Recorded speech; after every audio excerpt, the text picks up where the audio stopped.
Because back then, when I was starting this and I was on TikTok and I was posting these things, and it was a lot about like, you know, how am I just going to get out of here? Like, it wasn't even about like, all right, let me show the intricacies of myself right now. You know, I didn't feel like I needed to do that yet, which is why, and I think it comes up now of people feeling like, oh, this is inauthentic. Or did you ever even like to make music? Or did you ever sing? Or were you ever anything more than just a TikTok dancer? Right.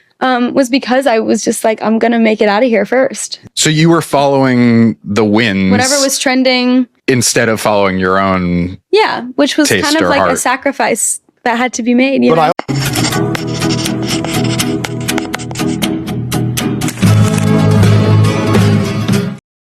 Hey tout le monde, j'espère que vous allez bien. Aujourd'hui, on se retrouve pour une nouvelle vidéo qui concerne Addison Rae. Addison Rae rejoint le réseau social TikTok en juillet 2019, alors qu'elle est encore étudiante à la Louisiana State University.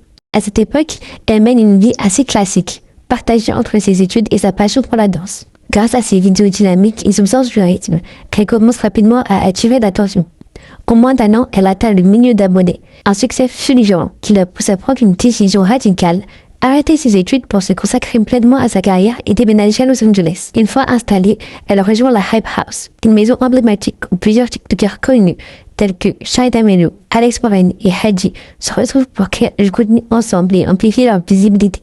Cette collaboration lui permet de gagner encore plus de popularité et de s'imposer comme l'une des figures majeures de TikTok à cette époque. Profitant de sa notoriété croissante, Addison Rae développe rapidement son image de marque. Elle multiplie les partenariats avec de grandes enseignes comme American Eagle, lance sa ligne de parfums, une collection de vêtements ainsi que sa propre marque de maquillage en collaboration avec Sephora. Elle devient alors une véritable influenceuse lifestyle suivie par des millions de fans à travers le monde. En 2021, elle tente de se diversifier en se lançant dans la musique avec son premier single, Obsessed. Mais celui-ci est très critiqué sur Internet.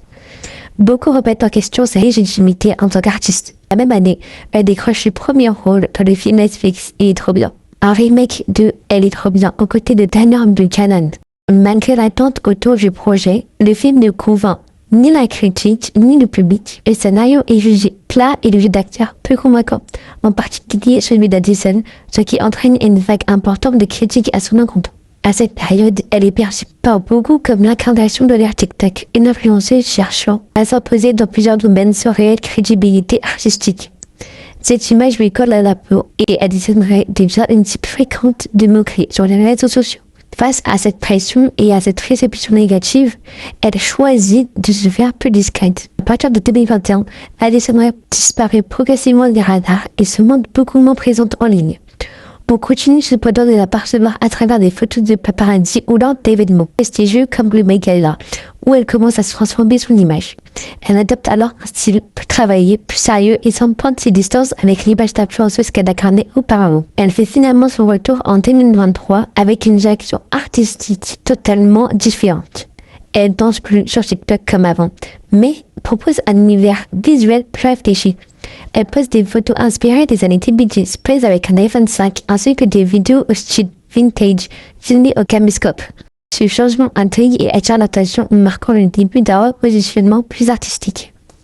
Elle dévoile ensuite son EP AR dans lequel on retrouve notamment le morceau To Die For avec la célèbre chanteuse Shad XCX. Elle est figure pour une collaboration avec Addison. Ce projet marque une étape importante dans sa carrière musicale et lui permet de commencer à être prise plus au sérieux dans l'industrie.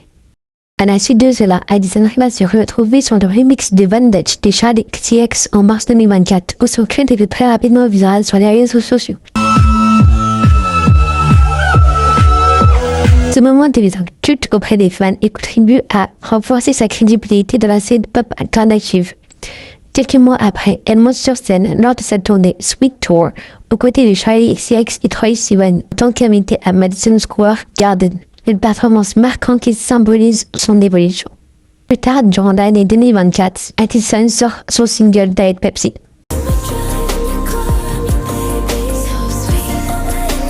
Le clip est très esthétique, rappelle l'univers de Lana Del Rey et devient un véritable succès. Elle affirme alors une identité artistique plus affirmée, mêlant nostalgie, sensualité et modernité. Dans la continuité, elle publie son premier album studio nommé Addison et a été précédée par la sortie de 5 singles, Aquamarine, Diet Pepsi, High Fashion, Headphones On et Play With Again, qui deviendront un succès auprès du public. Cet album confirme son évolution et son sérieux en tant qu'artiste, prouvant qu'elle n'est plus simplement une star de TikTok.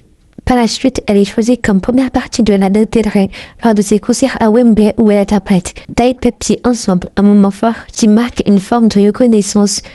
Elle enchaîne ensuite les performances, gagne en crédibilité et s'impose progressivement dans l'industrie musicale. Alors qu'elle était une fille moquée et jugée ringarde pour ses danses sur TikTok, elle a réussi à atteindre le niveau de pop respecté à la scène internationale.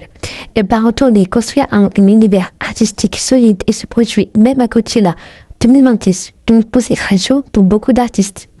Elle jouera aussi dans les films d'horreur tels que Event et la série Dead King sur Netflix, montrant qu'elle continue à explorer différents domaines artistiques.